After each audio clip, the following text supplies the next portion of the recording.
ಪ್ರಪಂಚದಲ್ಲಿ 30% ಜೇಡಗಳು ಮಾತ್ರ ಬಲೆ ಕಟ್ತವೆ. ಇನ್ನು ಉಳಿದಂತ 70 ಜೇಡಗಳು ಒಟ್ಟು 53,000 ಪ್ರಭೇದ ಇಲ್ಲಿವರೆಗೆ ಪತ್ತೆ ಹಚ್ಚಿದ್ದಾರೆ. ಇಲ್ಲಿ ನೋಡಿ, ಇಲ್ಲಿ ಮೂಮೆಂಟ್ ಕಾಣಿಸ್ತಾ?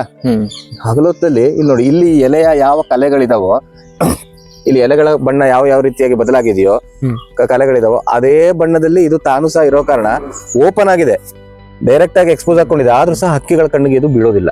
ಜೇಡ ರಾತ್ರಿ ಹೊತ್ತು ಇಲ್ಲಿಂದನೇ ಇದು ಬಲೆ ಶುರು ಮಾಡುತ್ತೆ. ಇಡೀ ಅಂಗಳಕ್ಕೆ ಬಲೆ ಹಾಕಿ ಇಲ್ಲಿ ಬರುವಂತಹ ಕೀಟಗಳನ್ನ ತಿನ್ನುತ್ತೆ. 1 ಎಕರೆಯ ಜಾಗದಲ್ಲಿ ಮಿನಿಮಮ್ 1 ಲಕ್ಷ ಈ ರೀತಿಯ ಜೇಡಗಳಿರ್ಬೋದು. ಅದು ಕನಿಷ್ಠ ಪ್ರತಿದಿನ 4 ಕೀಟಗಳನ್ನು ಹಿಡಿದ್ರು ಸಹಿತ 1 ಎಕರೆ ಜಾಗದಲ್ಲಿ ನಮ್ಮ ಅರಿವಿಗೆ ಬಾರದಂತೆ 4 ಲಕ್ಷ ಕೀಟಗಳನ್ನು ನಿಯಂತ್ರಣ ಮಾಡ್ತವೆ. ಕಾಣಿಸ್ತಾ ಇದೆಯಾ? ಈ ಈರುಳ್ಳಿ ಆಕಾರದಲ್ಲಿ ಒಂದು ಕಾಣಿಸ್ತಾ ಇದೆ ನೋಡಿ. ನಿಮ್ಗೆ ಇದಕ್ಕೊಂಥರ ಮೈಕ್ರೋ ಕಣ್ಣು ಬೇಕಿದಕ್ಕೆ, ಆಯ್ತಾ? ಈ ಕಣ್ಣು ಇದು ಕಾಣಿಸ್ತಾ, ಇದು ಚಿಕುನ್ಯ ಅಂತ ಹೇಳುವಂತ ಜೇಡ. ಇದು ಆ ಚಿಕುನ್ಯ ಜೇಡದ ಮೊಟ್ಟೆ. ಇಲ್ಲಿ ಬನ್ನಿ, ಇಲ್ಲಿ 1 2 3 4 5 6 7 8 ಕಾಣಿಸ್ತಾ ಇದೆ, ಸಣ್ಣ ಸಣ್ಣ ಸಾಸಿವೆ ತರ. ಬಹುಶಃ ನಿಮ್ಮ ಮೊಬೈಲ್ಗೆ ಅದು ಎಷ್ಟು ಬರ್ತದೆ ಅಂತ ಗೊತ್ತಾಗ್ತಾ ಇಲ್ಲ. ಈ ಸಾಸಿವೆ ಇದು ಮರಿಗಳು. ಈಗಿನ ಯುವ ಜನತೆಗೆಲ್ಲ ಹೇಗೆ ಮಸಾಲೆ ಪುರಿ, ಗೋಬಿ ಮಂಚೂರಿನ ಅಥವಾ KFC ಚಿಕನ್ ಅಂತ ಹೇಗೆ ಓಡ್ತಾರೋ ಅದೇ ರೀತಿ ಈ ಚಿಕುನ್ಯ ಜೇಡಗಳಿಗೆ ಸೊಳ್ಳೆ ಅಂದ್ರೆ ಭಾರಿ ಪ್ರಿಯವಾದ ಆಹಾರ. ಕನಿಷ್ಠ 10 ಸೊಳ್ಳೆನಾದ್ರೂ ಹಿಡಿದು ತಿನ್ನುತ್ತೆ.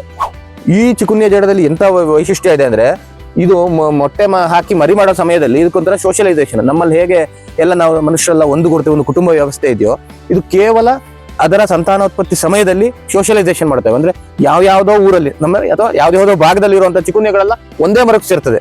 ಅಲ್ಲಿ ಬಂದು ಒಂದು 50-60 ಚಿಕುನ್ಯಗಳು ಒಟ್ಟಿಗೆ ಬಂದು ಮೊಟ್ಟೆ ಇಟ್ಟು ಮರಿ ಮಾಡಿ ಹೋಗ್ತದೆ. ಯಾಕೆ ಆತರ ಬರ್ತದೆ ಅಂತ ಹೇಳಿ ಇನ್ನೂ ಸಹ ನಿಗೂಢ ಅದು. ನಮಸ್ತೆ ಅಭಿಜಿತ್ ಅವರೇ. ನಮಸ್ಕಾರ. ತಾವು ಮೈಸೂರಲ್ಲಿ ಇದ್ದೀರಾ, ಹಾಗೂ ತಾವು ಮೂಲತಃ ವೈದ್ಯರಾಗಿದ್ದು ಮತ್ತೆ ಜೇಡರ ಮೇಲೆ ಸುಮಾರಷ್ಟು ತಾವು ಕೆಲಸ ಮಾಡಿದ್ದೀರಾ. ಸ್ವಲ್ಪ ಅದ್ರ ಬಗ್ಗೆ ನಮ್ಗೆ ತಿಳಿಸ್ಕೊಡಿ. ಸ್ವಲ್ಪ ಒಂದ್ಸರಿ ಜೇಡ ಅಂದ್ರೆ ಏನು, ಅಂದ್ರೆ ಜೇಡ ಯಾವ ತರ ಕೆಲಸ ಮಾಡುತ್ತೆ, ಸ್ವಲ್ಪ ಪ್ರಾಥಮಿಕ ಹಂತವಾಗಿ ತಿಳಿಸ್ಕೊಡಿ. ಸರಿ. ನಮ್ಮ ತೋಟಕ್ಕೆ ಇಂದ್ರಪ್ರಸ್ಥಕ್ಕೆ ಸ್ವಾಗತ. ಈಗ ಬಹುಶಃ ಜೇಡ ಅಂದ್ರೆ ಏನು ಅಂತ ಹೇಳೋದನ್ನ ನಾನು ಒಂದು ಸಣ್ಣದಾಗಿ ಹೇಳಬಹುದು, ವಿಸ್ತಾರವಾಗಿ ಹೇಳ್ಬೋದು.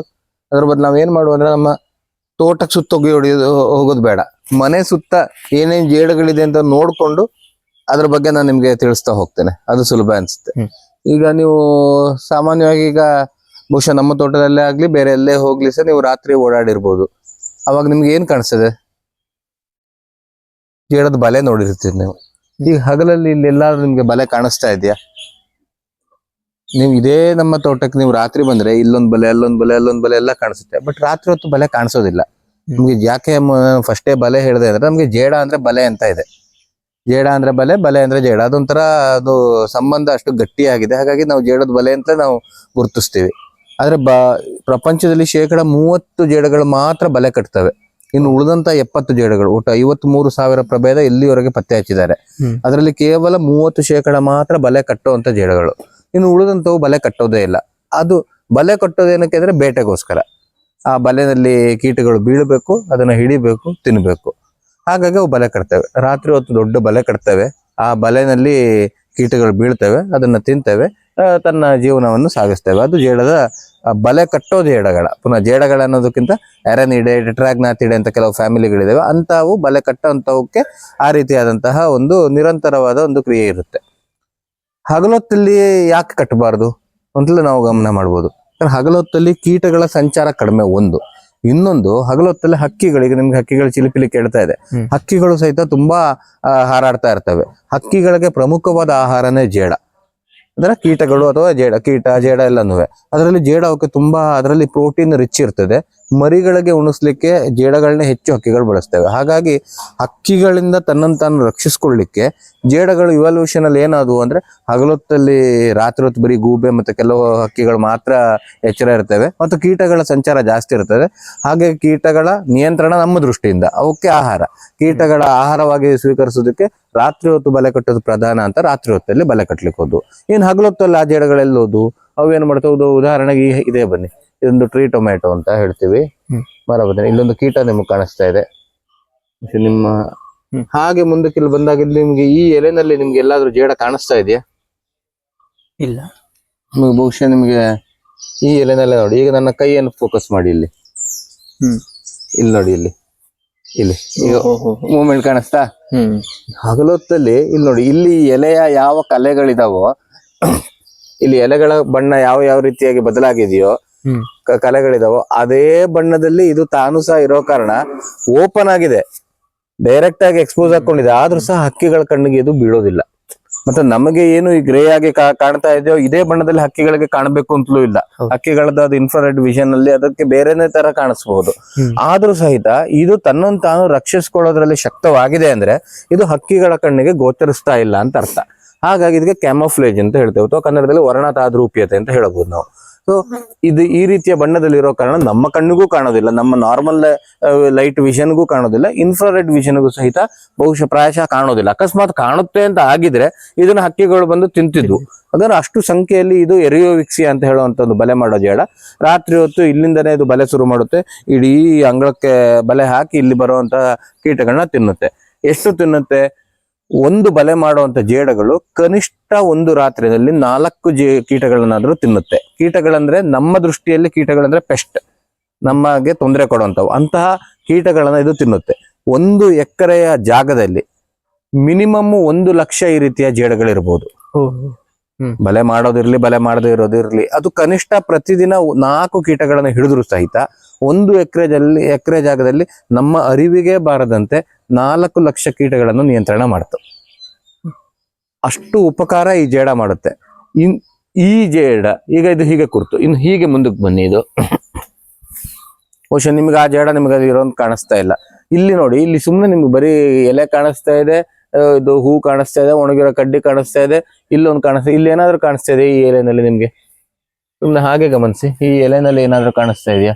ಈ ಎಲೆ ಇರ್ಲಿ, ಈ ಎಲೆ ಇರ್ಲಿ, ಇಲ್ಲಿ ಹಿಂದ್ಗಡೆ ಸ್ವಲ್ಪ ಜೇಡ ತರ ಅದು ನಿಮ್ಗೆ ಏನೋ ಬಲೆ ಬಲೆ ಬಲೆ ಕಾಣಿಸ್ತಾ ಇದೆ ಅಲ್ವಾ?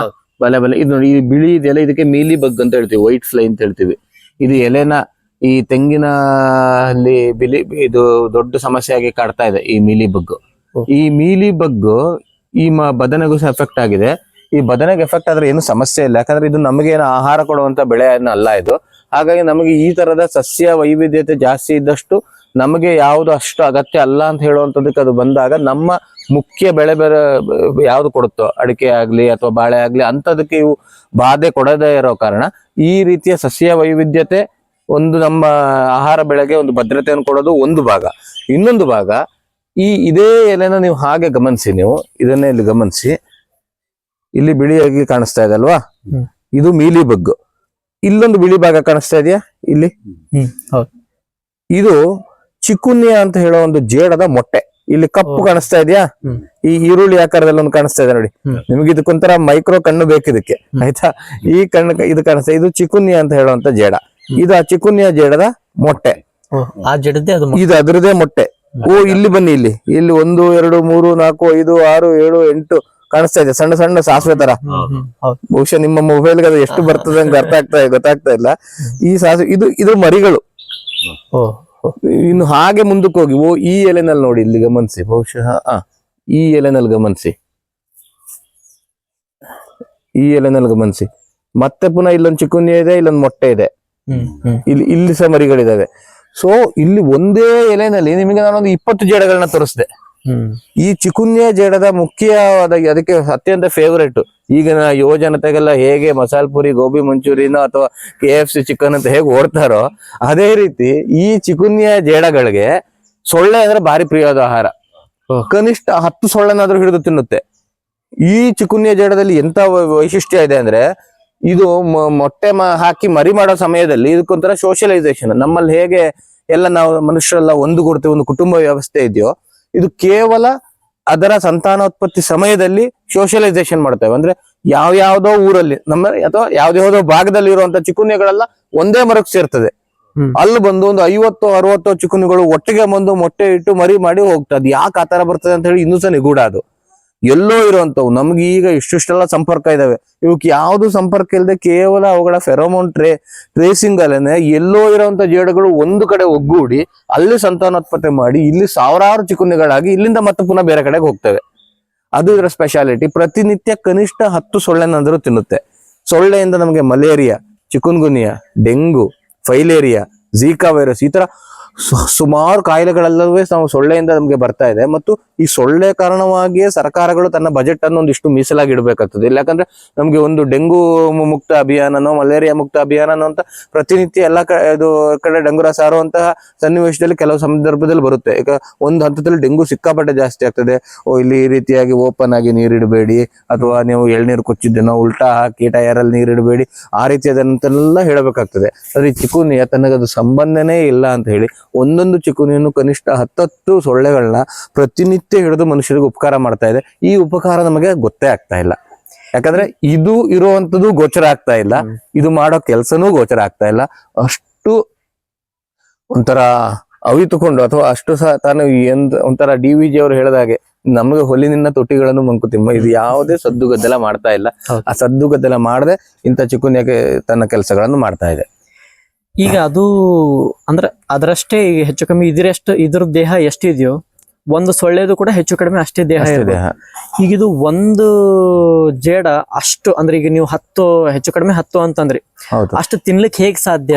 ಮತ್ತ ಅದು ಹೇಗ ಅದ್ರ ದೇಹಕ್ಕೆ ಒಗ್ಗಿಕೊಳ್ಳುತ್ತೆ? ಉತ್ತಮ ಪ್ರಶ್ನೆನೆ. ಇಲ್ಲೇ ಪುನಃ ನೀವು ಅದಕ್ಕೆ ಇಲ್ಲೇ ಉತ್ತರ ಪುನಃ ಇದೆ. ಬಹುಶಃ ನಿಮಗೆ ಕಾಣ್ಬೋದು, ಇಲ್ಲೆಲ್ಲ ಏನೇನು ಸಣ್ಣ ಸಣ್ಣ ಕಸ ತರ ಇದೆಯೋ, ಇದು ಇಲ್ಲಿ ಸ್ವಲ್ಪ ಕಸ ತರ ಕಾಣಿಸ್ತಾ ಇದೆಯೋ, ಇಲ್ಲಿ ನೋಡಿ, ಇದು ಸೊಳ್ಳೆದೆ, ಇದು ದೇಹ. ಇಲ್ಲಿ ಇದು ಸೊಳ್ಳೆದೆ ದೇಹ ಇದು, ಆಯ್ತಾ? ಇಲ್ಲಿ ಇದು ಮೂವ್ ಮಾಡ್ತಾ ಇದೆ, ಮೊಟ್ಟೆನ ತನ್ನ ರಕ್ಷಣೆ ಮಾಡ್ತಾ ಇದೆ ನೋಡಿ, ಇಲ್ಲಿ ಚಿಕುನಿಯಾ ಜೇಡ. ಹೌದಾ? ಈ ಎಲ್ಲ ನಿಮಗೆ ಕಸ ಕಾಣಿಸ್ತಾ ಇರೋದು ಇದು ನಾವು ಎಕ್ಸೋಸ್ಕೆಲಿಟನ್ ಅಂತ ಹೇಳ್ತೇವೆ, ಒಂದು ಕೀಟದ ಹೊರಭಾಗ. ಈ ಕೀಟ ಅಥವಾ ಜೇಡಗಳ ದೇಹ ರಚನೆ ಹೇಗಿದೆ ಅಂದ್ರೆ, ನನಗೆ ಒಳಗಡೆ ಮೂಳೆ ಇದೆ, ಮೂಳೆ ಮೇಲೆ ಮಾಂಸ ಇದೆ, ಮಾಂಸದ ಮೇಲೆ ಚರ್ಮ ಇದೆ. ಹೌದಾ? ಅದಕ್ಕೆ ಮತ್ತೆ ರಕ್ತ ಸಂಚಾರ ಎಲ್ಲ ಮೂಳೆ ಮೇಲಿದೆ. ಬಟ್ ಈ ಜೇಡಗಳಲ್ಲಾಗ್ಲಿ ಕೀಟಗಳಲ್ಲಿ ಯಾವ ರೀತಿ ರಚನೆ ಇದೆ ಅಂದ್ರೆ, ಒಳಗಡೆ ಮಾಂಸ ಇರ್ತದೆ, ರಕ್ತ ಇರ್ತದೆ, ಮತ್ತೆ ಒಳಗಡೆ ಎಲುಬು ಇರೋದಿಲ್ಲ. ಎಲುಬು ದೇಹದ ಹೊರಗಡೆ ಬರ್ತದೆ. ಅದಕ್ಕೆ ನಾವು ಎಕ್ಸೋಸ್ಕೆಲಿಟನ್ ಅಂತ ಹೇಳ್ತೇವೆ. ಎಕ್ಸೋ ಅಂದ್ರೆ ಹೊರಗಡೆ, ಸ್ಕೆಲಿಟನ್ ಅಂದ್ರೆ ಮೂಳೆ, ಇದು ಹೊರಗಡೆ ಇರ್ತದೆ. ಹಾಗಾಗಿ ನಾವು ಹೇಗೆ ನಮ್ಮಲ್ಲಿ ನಮ್ಗೆ ಮೂಳೆ ಇದ್ರೆ ನಾವು ಹೇಗೆ ಗಟ್ಟಿ ಇರ್ತೇವೆ, ಹೊರಗಡೆ ಇರ್ತೇವೋ, ನಮ್ದು ಇಲ್ಲಿ ಮೆತ್ತಗಿದೆ. ಆದ್ರೆ ಇವಕ್ಕೆಲ್ಲ ಒಳಗಡೆ ಮೆತ್ತಗಿದೆ. ಈ ಜೇಡಕ್ಕೆ ಏನಾಗುತ್ತೆ ಅಂದ್ರೆ, ಆಹಾರನ ಹಾಗೆ ನಾವು ಏನೋ ಕ್ಯಾರೆಟ್ನೋ ಅದನ್ನ ಕರುಮ್ ಅಂತ ತಿಂದಂಗೆ ಆತರ ತಿನ್ಲಿಕ್ಕೆ ಬರೋದಿಲ್ಲ. ಯಾಕಂದ್ರೆ ಆತರ ತಿನ್ಲಿಕ್ಕೂ ಆಗುದಿಲ್ಲ. ಯಾಕಂದ್ರೆ ಆ ಜೇಡ ಎಷ್ಟು ಪುಟಾಣಿ ಜೇಡ ಇದೆ ಅಂದ್ರೆ, ಅದು ಮೆದುಳಿನೊಳಗನೆ ಅದ್ರ ಅನ್ನನಾಳಗಳು ಓಡಾಡ್ತಾ ಇರ್ತವೆ. ಹಂಗೇನಾದ್ರು ತಿಂದ್ರೆ ತಲೆನೋವು ಬಂದು ಅಲ್ಲೇ ಸತ್ತೋಗ್ಬೋದು. ಹಾಗಾಗಿ ಆತರ ತಿನ್ಲಿಕ್ಕೆ ಆಗಲ್ಲ. ಅವು ಏನ್ ಮಾಡ್ತವೆ ಅಂದ್ರೆ, ಅದಕ್ಕೊಂದು ಸ್ಪೆಷಲಿಸ್ಟ್ ಅದು ಡೈಜೆಸ್ಟಿವ್ ಸಿಸ್ಟಮ್ ಅದು. ನಾವೇನ್ ಮಾಡ್ತೀವಿ, ಊಟ ಮಾಡ್ತೀವಿ, ಅನ್ನ ತಿಂದಾಗ ಬಾಯಲ್ಲಿ ಹೋಗುತ್ತೆ, ಇಲ್ಲಿ ಜೊಲ್ಲು ಬರುತ್ತೆ, ಅದು ಕಾರ್ಬೋಹೈಡ್ರೇಟ್ ನ ಡೈಜೆಷನ್ ಮಾಡ್ತದೆ, ಮತ್ತೆ ಹೊಟ್ಟೆಗೆ ಬರ್ತದೆ. ಹೊಟ್ಟೆಗೆ ಬಂದಾಗ ಹೈಡ್ರೋಕ್ಲೋರಿಕ್ ಆಸಿಡ್ ರಿಲೀಸ್ ಆಗ್ತದೆ, ಅದು ಪ್ರೋಟೀನ್ ಡೈಜೆಸ್ಟ್ ಮಾಡ್ತದೆ ಅಲ್ವಾ. ಆಮೇಲೆ ಕೆಳಗಡೆ ಹೋದ್ಮೇಲೆ ನಮ್ಮ ಲಿವರ್, ಇಂಟೆಸ್ಟೈನ್ ಎಲ್ಲ ಸೇರಿ ನಮ್ಮ ಕೊಬ್ಬು ಅಥವಾ ಫ್ಯಾಟ್ ನ ಡೈಜೆಷನ್ ಮಾಡಿ ನಾವು ಮಲ ವಿಸರ್ಜನೆ ಮಾಡ್ತೀವಿ. ಆದ್ರೆ ಜೇಡಗಳಲ್ಲಿ ಹಾಗಲ್ಲ. ಈಗ ನೀವು ಟ್ರಕ್ಕಿಂಗ್ ಎಲ್ಲ ಹೋಗ್ತಾ ಇರ್ತೀರಿ, ತುಂಬಾ ಸುಸ್ತಾಗ್ತಾ ಇರ್ತೀರಿ, ಇನ್ನೇನ್ ಬೀಳೋ ತರ ಆಗ್ತಾರೆ. ಆಗ ನಿಮ್ಗೆ ಇನ್ಸ್ಟೆಂಟ್ ಶಕ್ತಿ ಬೇಕು ಅಂದ್ರೆ ಏನ್ ಮಾಡ್ತೀರಿ ನೀವು? ಸಿಹಿ ತರದ್ ತಿಂತೀರಿ, ಗ್ಲೂಕೋಸ್ ತರದ್ ತಿಂತೀರಿ, ಎಲೆಕ್ಟ್ರಾಲ್ ಕುಡಿತೀರಿ ಅಲ್ವಾ. ಇದು ಪ್ರತಿನಿತ್ಯ ಎಲೆಕ್ಟ್ರಾಲ್ ಸೇವನೆ ಒಂದು ತರ. ಹೇಗೆ ಅಂದ್ರೆ, ತಾನು ಹಿಡಿದ ಆಹಾರಕ್ಕೆ ಮೊದಲು ತನ್ನಲ್ಲಿ ಇರುವಂತಹ ವಿಷನ ಅದಕ್ಕೆ ಸ್ವಲ್ಪ ಮೈಲ್ಡ್ ಪ್ರಮಾಣದಲ್ಲಿ ಕೊಟ್ಟು ಅದು ಸಾಯೋ ತರ ಮಾಡ್ತದೆ, ಅಥವಾ ಪ್ಯಾರಲೈಸ್ ಮಾಡ್ತದೆ. ಮತ್ತು ತನ್ನಲ್ಲಿರುವಂತಹ ಡೈಜೆಸ್ಟಿವ್ ಅಥವಾ ಕಿಣ್ಣುವ ರಸಗಳು ಏನಿದಾವೆ ಅಂತ ಎಂಜೈಮ್ಸ್ ಗಳನ್ನ ತಾನು ಹಿಡಿದಂತಹ ಪ್ರೇಮ್ ಮೇಲೆ ಅದರ ಮೇಲೆ ಅದು ಎಸೆದಾದ ತಕ್ಷಣ ಏನಾಗುತ್ತೆ ಅಂದ್ರೆ, ಅಲ್ಲಿ ಇರುವಂತಹ, ಈಗ ಉದಾಹರಣೆ ಸೊಳ್ಳೆ ಅಂತಲೇ ತಗೊಳ್ಳೋಣ, ಸೊಳ್ಳೆ ಪೂರ್ತಿ ಕರಗೋಗುತ್ತೆ. ಅದು ಎಷ್ಟು ಕರಗೋಗುತ್ತೆ ಅಂದ್ರೆ, ಅದ್ರ ಒಳಗಡೆ ಇರುವಂತಹ ರಕ್ತ ಮಾಂಸಗಳು ಮಾತ್ರ ಕರಗೋಗುತ್ತೆ. ಹೊರಗಡೆ ಇಂತಹ ಎಕ್ಸೋಸ್ಕೆಲಿಟನ್ ಅದನ್ನ ಕರಗಿಸ್ಲಿಕ್ಕೆ ಆಗಲ್ಲ. ಅದನ್ನೆಲ್ಲ ಕರಗಿಸಿದ ಮೇಲೆ ಇದು ಏನ್ ಮಾಡುತ್ತೆ ಅಂದ್ರೆ, ನಾವು ಕಬ್ಬಿನ ಹಾಲನ್ನ ಅಥವಾ ಎಳ್ನೀರ್ನ ಒಂದು ಸ್ಟ್ರಾ ಹಾಕಿ ಕುಡಿದ್ರೆ ಯಾವ ನಮೂನೆ ಕುಡಿತೀವೋ, ಆ ನಮೂನೆ ಮೊದಲೇ ಜೀರ್ಣ ಆಗಿರೋ ಅಂತದ್ದನ್ನ ಅದು ಕುಡಿಯುತ್ತೆ. ಅದಕ್ಕೆ ಇನ್ಸ್ಟಂಟ್ ಶಕ್ತಿ.